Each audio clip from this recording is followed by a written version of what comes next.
This podcast is sponsored by nobody. Hey dudes, welcome to Splat from the Past, the only 80s themed horror and sci-fi show where things could get totally radical. Now today, I will be welcoming Denise Hicks.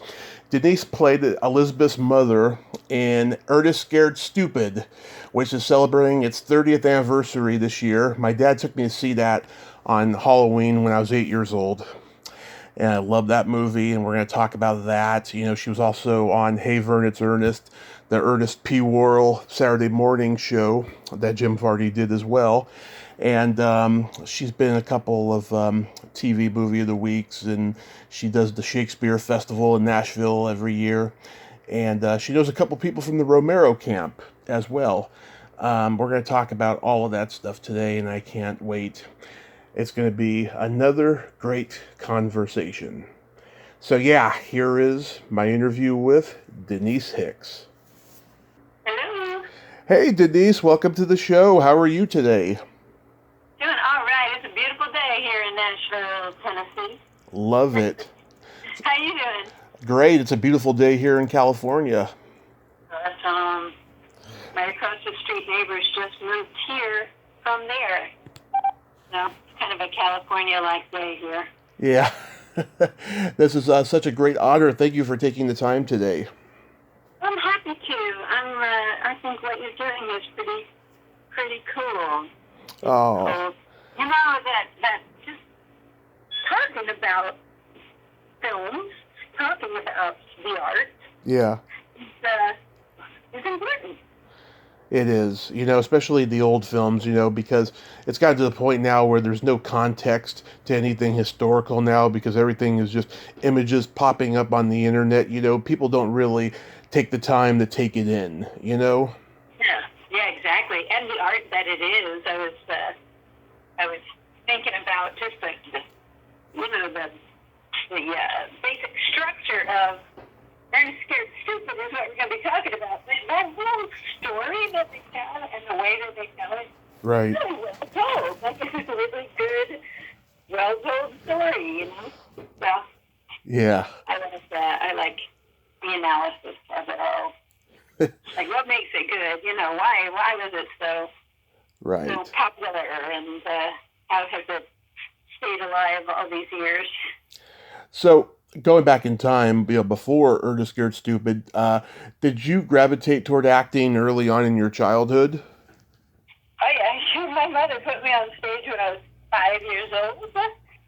She Wow. was involved with the VFW traveling minstrel show, which was like, you know, vaudeville kind of variety show that we took in the 60s and early 70s to veterans hospitals in the Vietnam War.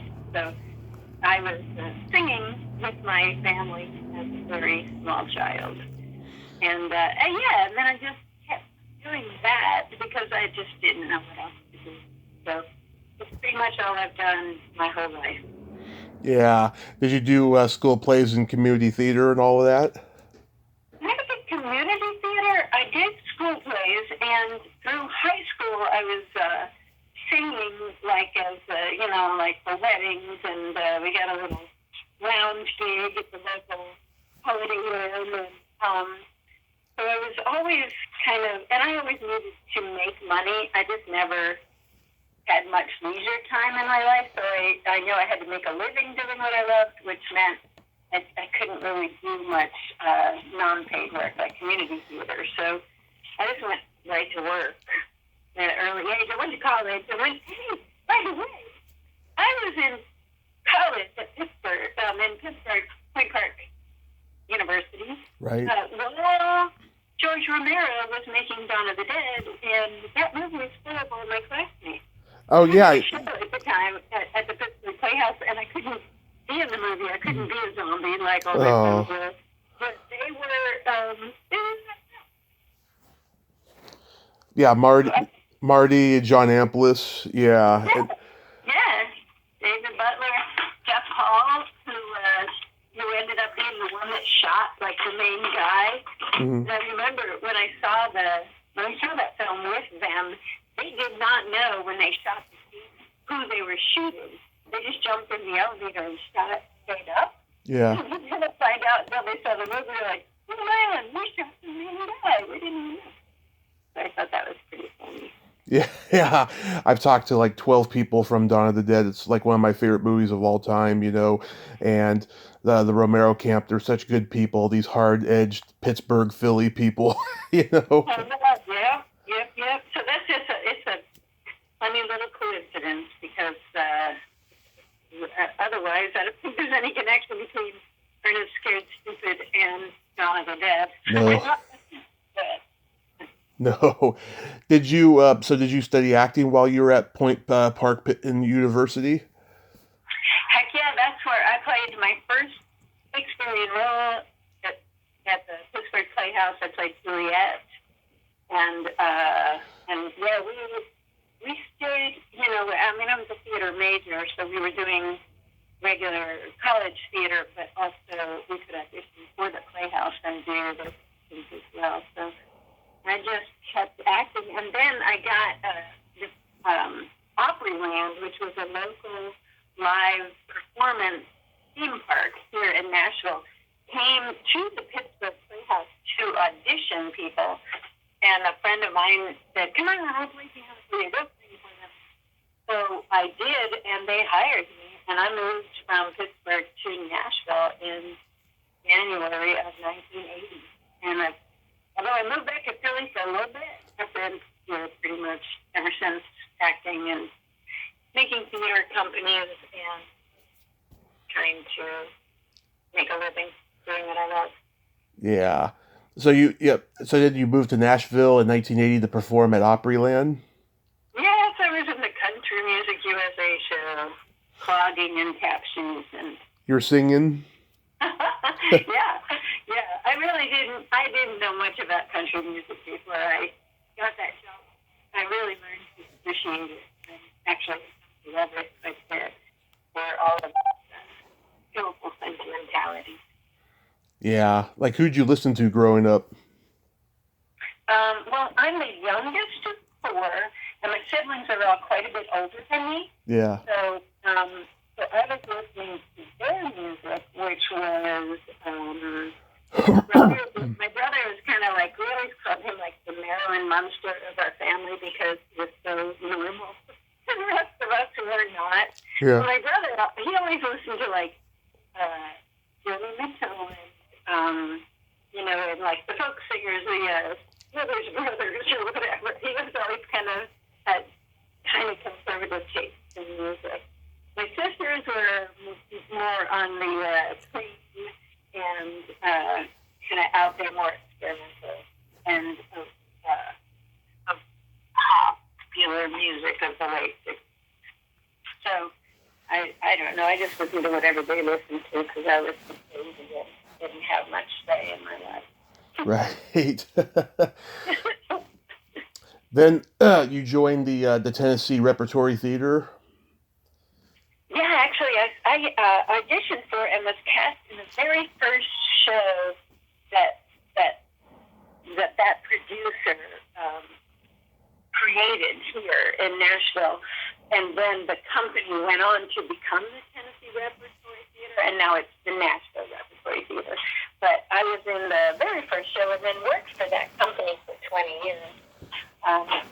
Right. And still would, if they had an acting job for me, I'd still work as an actor for the company, even though I run the Shakespeare Festival now. So still working actor. There aren't as many roles for women my age, but I'll go after them if I can. I mean, of course, it's the nature of the business. It really needs to change, but it's the nature of the business. Then you formed Dark Horse Theater, People's Branch Theater. That must have been stressful to run theater companies.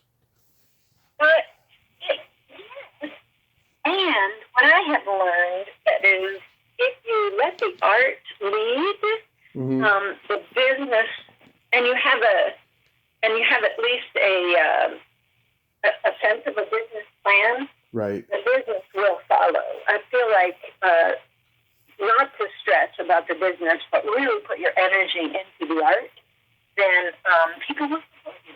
And that's true.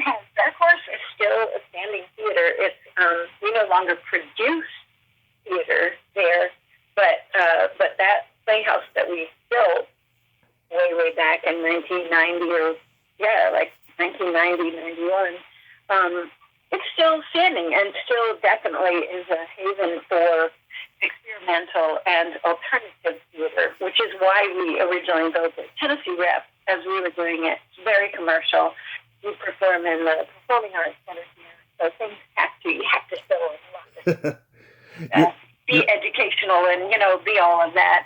So those of us who were working for the Rep company then wanted a smaller, more experimental place where we could do new play readings and, and just some Samuel Beckett and, just some new play, like produce new plays. Right. That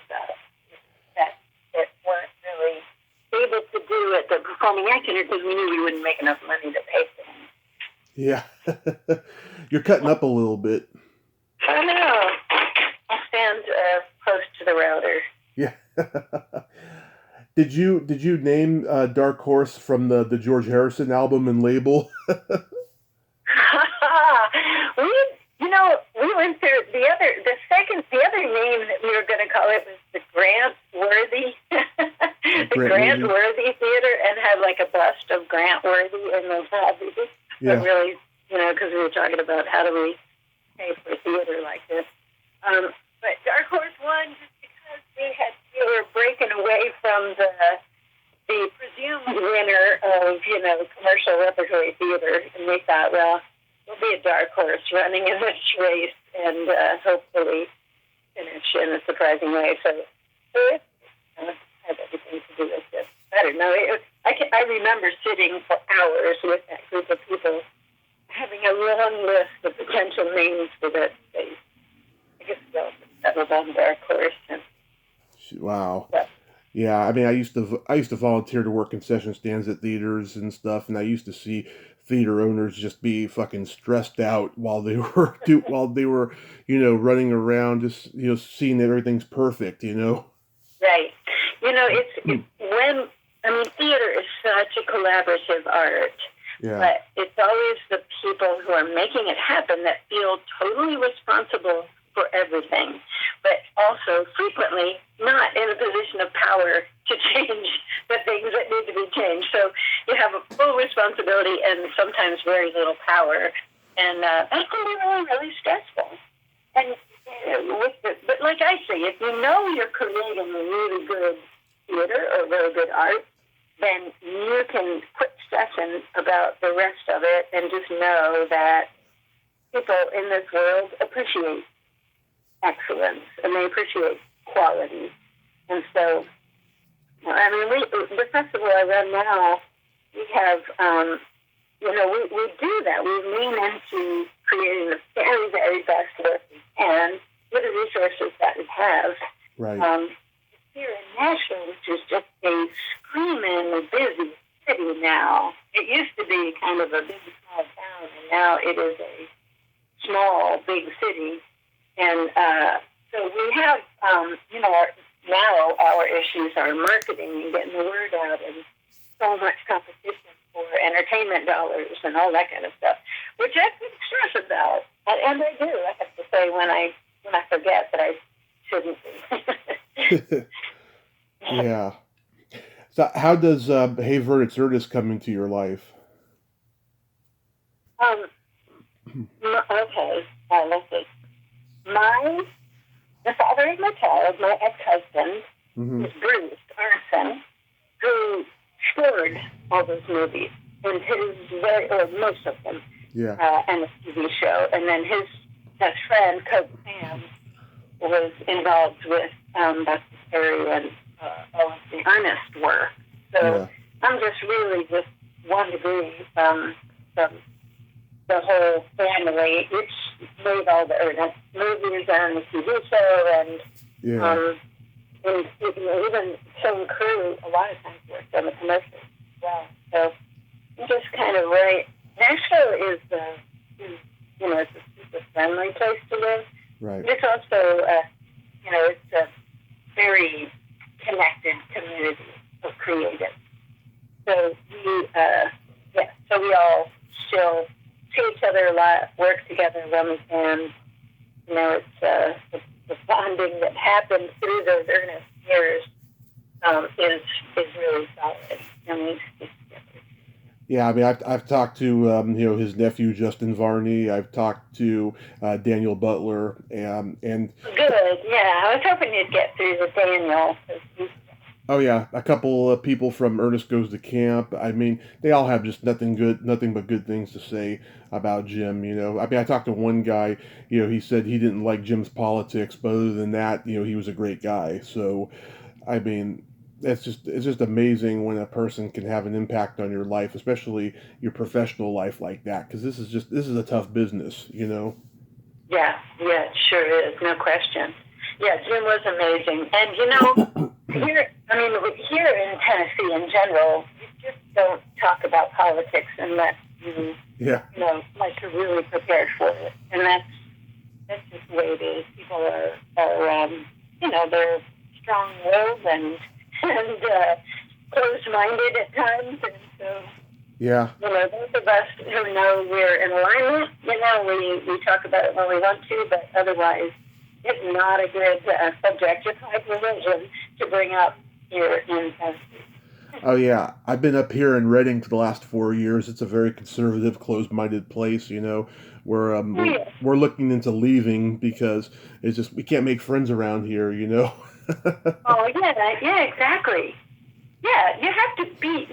That's what I love about Nashville and why I stayed. Most of my family is all still in Pennsylvania and Delaware. Yeah. And I miss them and I love them, but I really like that Tennessee's pretty laid back and friendly, no matter what your politics, no matter what your religion.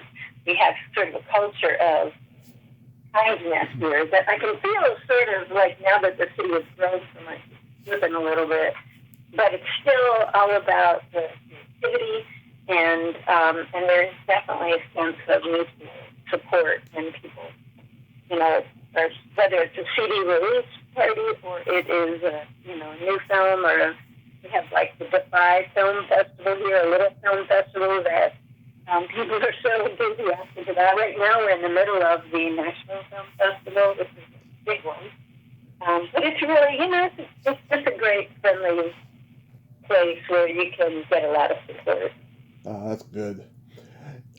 Yeah, I don't think CBS knew what to do with this show because, it was on, I think, before or after Pee-wee's Playhouse, which was, a huge, huge show, got all the Emmys, it was a little bit more appealing, but this show was fun, I remember watching it as a kid and just laughing at all the characters he was playing. It was just like the movies. Right. Yeah, exactly. He played and he dropped into, he's such a fine actor, but he just dropped into all of those characters so thoroughly. Amazing in that way. That TV show got to really expand some of those characters for him. There were still little tiny quick sketches, but we got to see him do more in each of those characters. Yeah.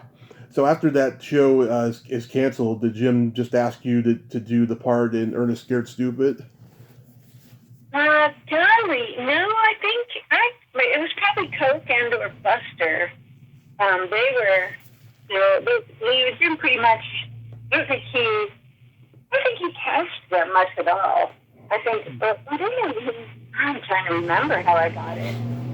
It was coming straight out of the Existo, though.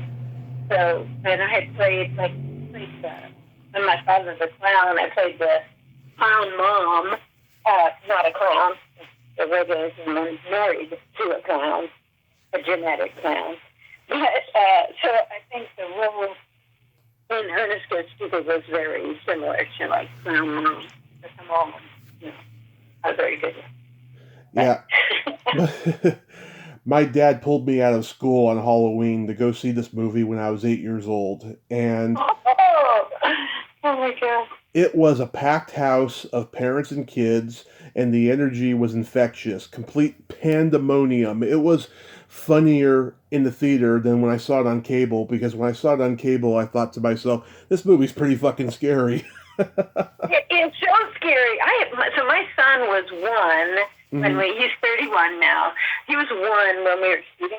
Now, I did not let him see that movie until he was probably 13 years old. First of all, I'm such a bad mother in it when I tell her, there's no tool under your bed. And then next thing, there's a tool in the bed with it. It's a pretty bad mom. But I didn't want him to, to see me in that light. But yeah, I think it's really scary. And so, like, the dripping of the trolls and the, just the... And with it, like, rim shot. They get rim shot. Come on. Yeah. Jeez. I think it's a very scary movie. For littles, And then it's super fun. Like I say, we just rewatched it not too long ago. I was thinking about Eartha Kitt and what a fabulous actor he was. And I just marvel at how focused she is in that role. And just how believable. She's a beautiful woman. And I was thinking that, like, I got to sit in the makeup trailer with her. And I was thinking, way back then, like, gosh, she's so gorgeous. And she doesn't mind playing this pretty scary old witch, with bright hair and fire and everything. But she just leaned into the role in such an authentic way and made that character so believable. Yeah. I was in awe. She was really an amazing performer. Yeah, I tried to interview her daughter this past year and stuff, and there's a lot of politics there and stuff, I guess, so I didn't get to do it, unfortunately. But she's great in the movie. I remember I'd seen her, play Batwoman or Batgirl, or what was it? Oh, Catwoman on Batman. Yeah, right. Yeah. So I knew her from that, and I thought she was just great. She's amazing. At the rap party, she sang with the band that was there, and she sang Fever. And it was like one of the highlights of my life, I think, which is getting to see her sing Fever with a live band. About a year. Yeah, about a year after this, she did the Eddie Murphy movie Boomerang, in which she has a scene where she's like getting him into S&M, and it's hilarious. I have not seen that. I didn't look at that. Oh yeah, it's hilarious. It's really hilarious. They go on a date in the movie. What was Shay Astra like? I actually did not even get to be with her very much. That's the little girl, right? That's the little girl, yeah.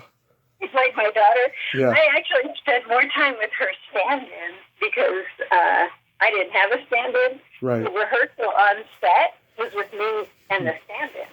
And so I didn't really even get to meet her until we were shooting, until we said action, and I walked through that door. I think was the very first time we even got to exchange words. And they were lines. And then I left. And then, of course, she listened to the rest of the movie.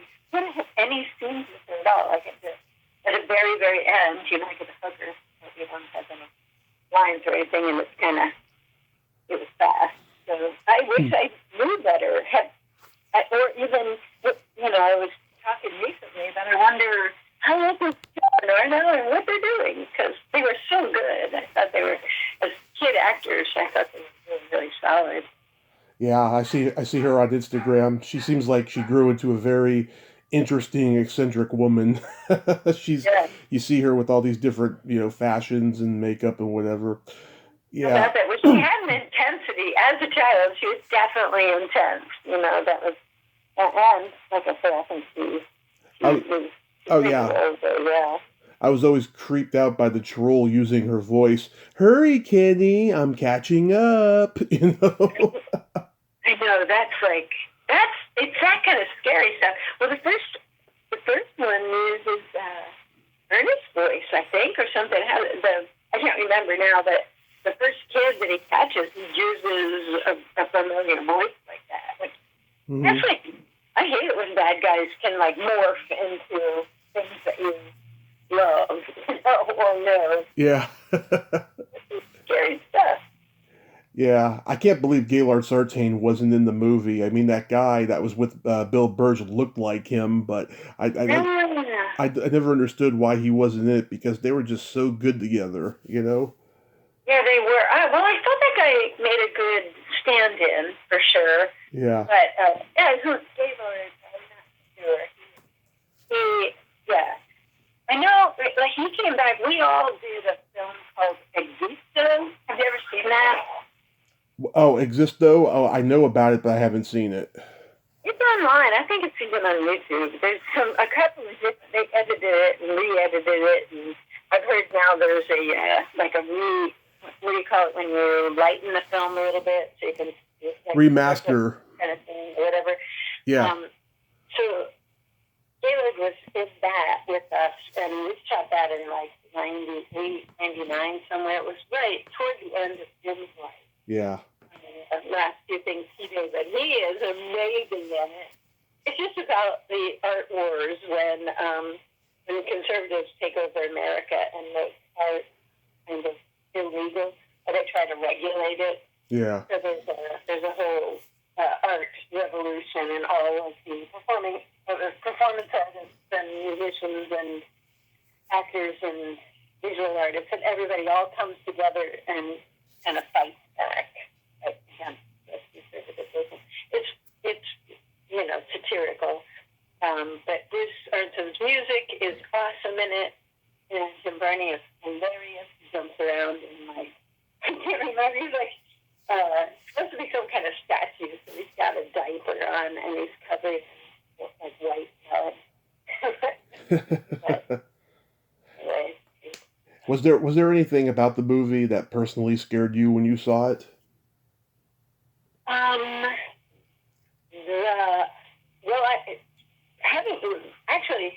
Here's what, for me personally, what was really scary was when the parents all arrived when Ernest is trying to fight off the trolls all by himself, and then all the parents and the sheriff and everybody shows up. Yeah. I had to, if that was all Ernest soundscape, they built that forest inside a building. Yeah. I had to drive the producer's car and come to a slamming halt, like I had to hit the brakes and stop exactly on a mark.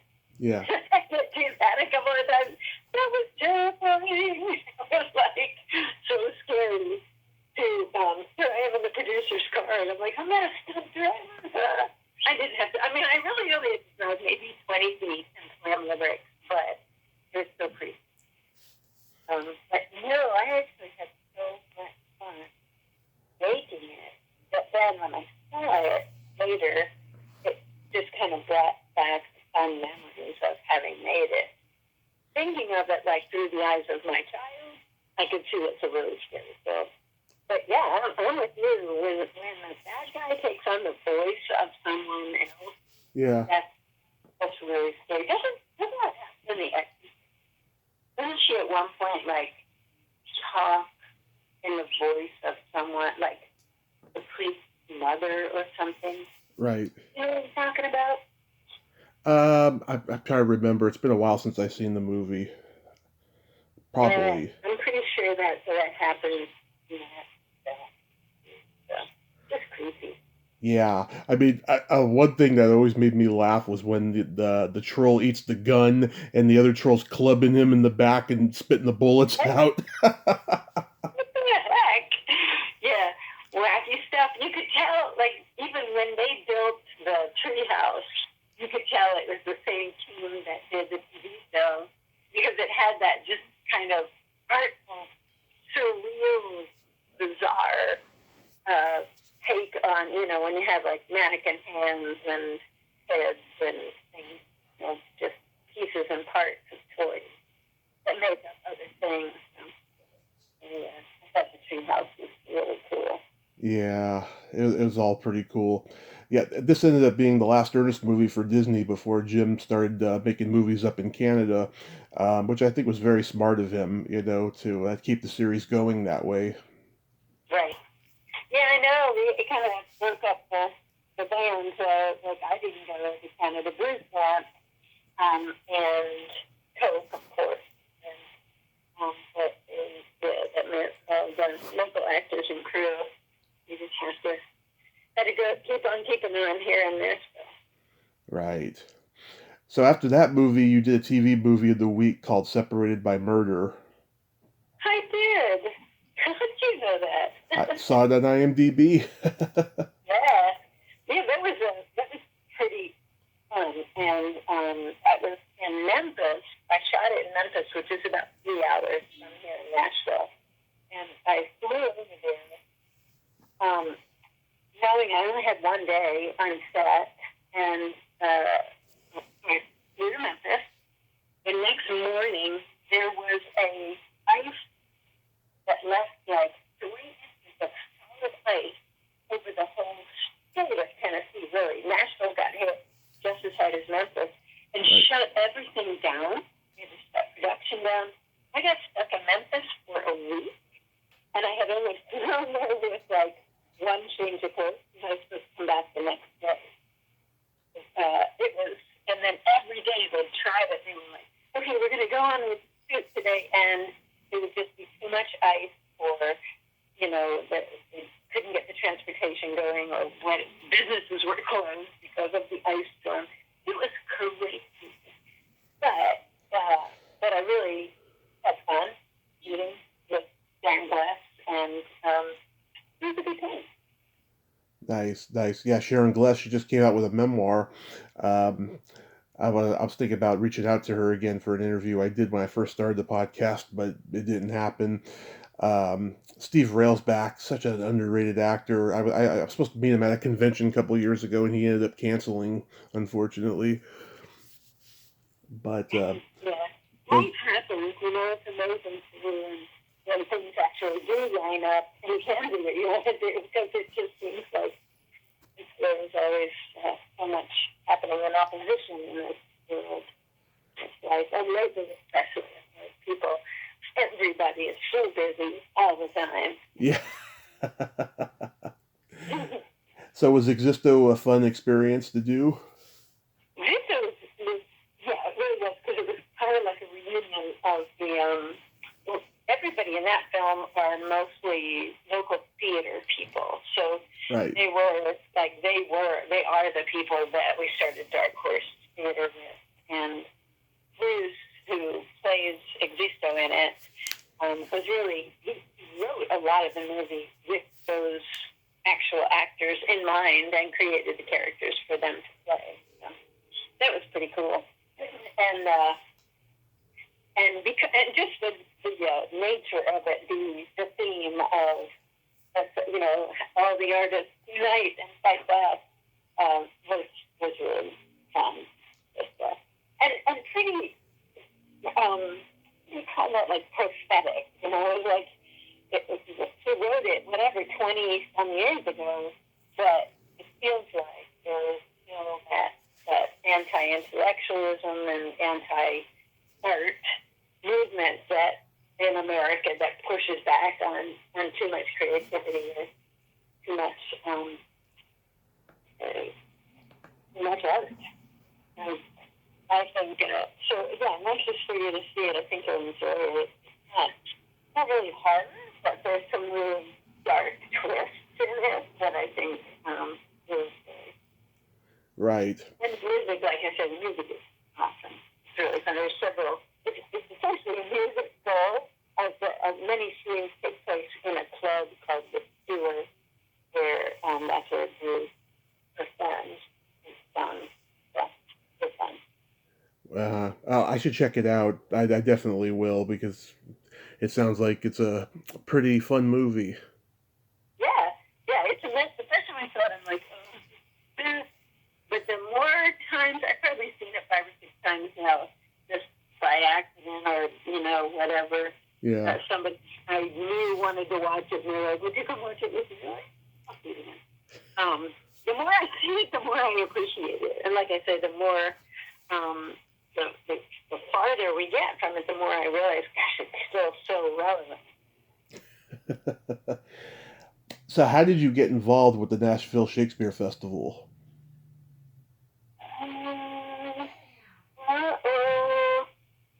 I auditioned. Mm-hmm. They were doing a German expressionistic play with two characters, and I auditioned and got cast as one of them. So my first experience with the Shakespeare Festival, although I had done Shakespeare with the Rep and the Pittsburgh Playhouse, but my first actual experience with the Shakespeare Festival was the German expressionistic play called Not I Land, where the two actors, one plays the one that is another, and the other one plays the other that is a one, and I don't remember which one I was, but it was definitely expressionistic and bizarre. But when I did that show with them, I said, we're from the court theater as a spinoff of the Rep. Why aren't we doing forces? So for a little while, Dark Horse and Shakespeare Festival merged. And then when it came time to unmerge them, I went with Shakespeare because I needed to make a living. And we could do a lot of educational outreach and just employ more actors and teaching artists. So I stuck with that company and Dark Horse, and like I say, it's become a really nice presenting and you do the plays like Romeo and Juliet and stuff. Yeah, we do them all pretty much. I love doing theater doing Shakespeare for students who are forced to read the plays in school, which is just about all of them, because that can be a really dreadful experience. But when you take really great actors who know how to play those roles, Mm-hmm. And make them human, then the kids understand better what the whole Shakespeare thing is about. So Right. I really love taking that old poetry and those old characters and making them live and be new and fresh again. So that's pretty much what we do with the Shakespeare Festival. We're known for interpreting those, based on what the text tells us. We don't go too far out just for just for Right. the gimmick. We definitely look at the play and say, well, let's just say that, and when can we set it that might help make that theme more relevant? So that's what I've been doing now for the last 30 years or so. Wonderful, yeah. I'll tell you, I've interviewed actors who left LA and went to Oregon, and they do the Oregon Shakespeare Festival. I'll tell you, Oregon is a place where LA actors go to die because these people were so bitter. I'll tell you, talking about their Hollywood careers and stuff. Yeah, it's quite sad. But it seems like you have a good head on your shoulders. Bitter about Hollywood or bitter about Oregon? Yeah, I don't know, but It's bitter.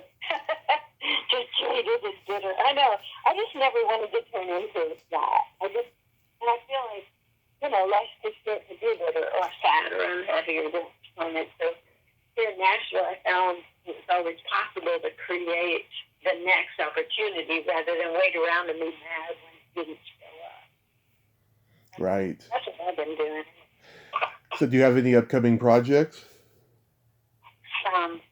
I just participated as an actor in a super cool local experimental partnership between a theater company and a local cable access television station. Nice. And it was a 12-hour live streamed play. So I get to be one of the actors in that, and it was one actor performed for 12 actors for 12 hours, Right. and then there were 32 of us, I think, that came and went and did the same scene with her. Each of us did the exact same scene, but she had to play it 30-some different ways with 30-some different actors. So it was a really, really amazing feat on the part of the actor that stayed in the room for 12 hours. But it was also just a really, really awesome highlight, that will really shine a spotlight on all of our local actors here in Nashville. So just finished that. I'm looking forward to this coming winter. I'm going to do an incubator of sorts where I'm going to bring some professional actors in to create a new touring company with Mm-hmm. them. And we're just going to do some extensive training and create some new works and then have those ready to tour in the spring. Because right now, I just don't feel like it's time to be doing indoor theater because of all of the uncertainty, the attendance and illness and fear and discomfort and all of that. I'm like, I'm not really into that kind of theater. I want people to come and have a good time. So we'll be focused on our educational outreach and taking Shakespeare to schools and to libraries and to communities. Nice, nice. Well, there's a secret silly game that I like to play with my guests. This is a series of silly slumber party questions, and how it works is I ask you the question, you answer it, and then you ask me the exact same question and I answer it. Okay. Okay, the exact same question. Yes, and you can comment on answers. Okay. Denise, are you... You know what the questions are. That's not fair. I've been told that before, but the whole point is I want to hear the person's reaction to my answers and I want to react to their answers. Yeah. Okay, cool. Okay. Denise, are you ticklish? I am. But I can control it to a certain degree. I'm like, I can, when you tickle me, it makes me insane, but I can resist laughing and resist. As the youngest, I told you before, I'm the youngest of four, and my brother used to mercilessly roll me up in a blanket and then tickle my feet. And I was so I had to learn my defiance and not laugh. But I am ticklish. Tommy, are you ticklish? Oh, yes. I've been known to hit people in the groin. I'm so ticklish. I think that's a totally appropriate reaction to being ticklish. Oh, yeah. I mean, if you tickle somebody without warning, definitely, you know. Yeah. But I do love being... Yeah, I do love being tickled, though. As a matter of fact, I interviewed a dominatrix a couple of times, and the next time I go out to Los Angeles, she's going to tickle me for free. Oh, my God. You should, make sure you call her on that. That's an offer.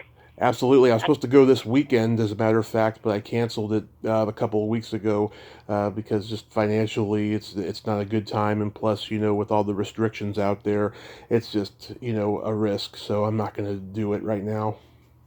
Totally agree. And, so keep that rain check. Yeah. What's your favorite part of the body? It could be anything. Oh. I'm very interested in the speaking of ticklish, but by coincidence. The what? The soles of the feet. Oh, okay. For some reason are really interesting to me. And, I can get, it's not like a fetish, but... Yeah. But I think that there's, their feet carry us through our whole lives, and they never get much attention, so... interested. But I also like animal paws and heads and whole elephant feet and I guess I don't know if it was my favorite, but it's the one that I find really attractive. I like that. That's really nice. I like that. What is your favorite part of the body? Well, mine is a fetish. I love the belly button. Oh, any kind, any howdy? I love both kinds. I have a very deep innie. Oh, yeah. So there's mystery to it. Where does it go? Yeah. Do you have an innie? I do, yeah. It's not very deep. You can see the back of it. But, nice. Yeah. I like seeing the back of it. Yeah. It's a distinctive shape. I don't tend to carry a whole lot of extra weight on my body, but even when I have, I was like, yeah, but my belly button still looks the same, even though I'm 10 pounds heavier now. But anyway, so there's there's an identity in that, I think, because everyone is unique. What color are your toenails painted? Rose, just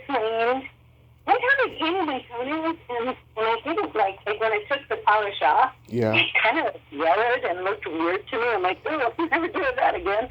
So I leave them all natural.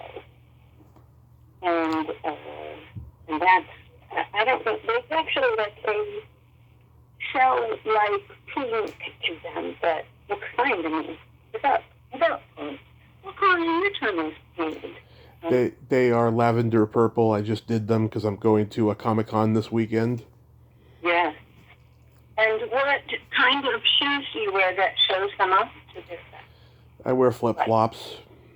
Uh-huh. Yeah. And do your flip-flops have any decor to them? Like, do you bling them up at all? Or they plain? I mean, they're just, lavender purple, Occasionally I'll put sparkles on them, but I don't really want sparkles right now. It takes so hard to get that shit off when you're, That's what I'm saying. you're taking them off. That's why Yeah. I didn't want to do it again. Like, oh, maintenance. I'm a very low maintenance person. I don't want to create any extra work for myself. Yeah. What would you say is your best personality trait?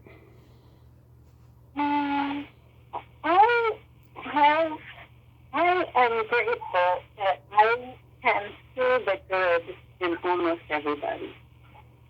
But I just, instead of finding fault, I look for the good, and I'm pretty good at that. And I think it's just been practice through my life. But most of my friends tend to find fault, and that's what they want to talk about. I'm like, yeah, but that person does, is a nice person. Because at least they're a good son to their mother or whatever. I'll try to find the good in people. Oh, I love that. It's not too hard. I've just, it's a practice. And it becomes second nature. But just like if you practice finding fault, it becomes your nature. And you want to be like, I just don't want to be. What is your favorite personality trait? I have empathy, and I also have no filter. Yeah, that's a good combination. I think so too. Yeah, I love having it. If this is too personal, it's okay. What's your favorite place to have a quickie in?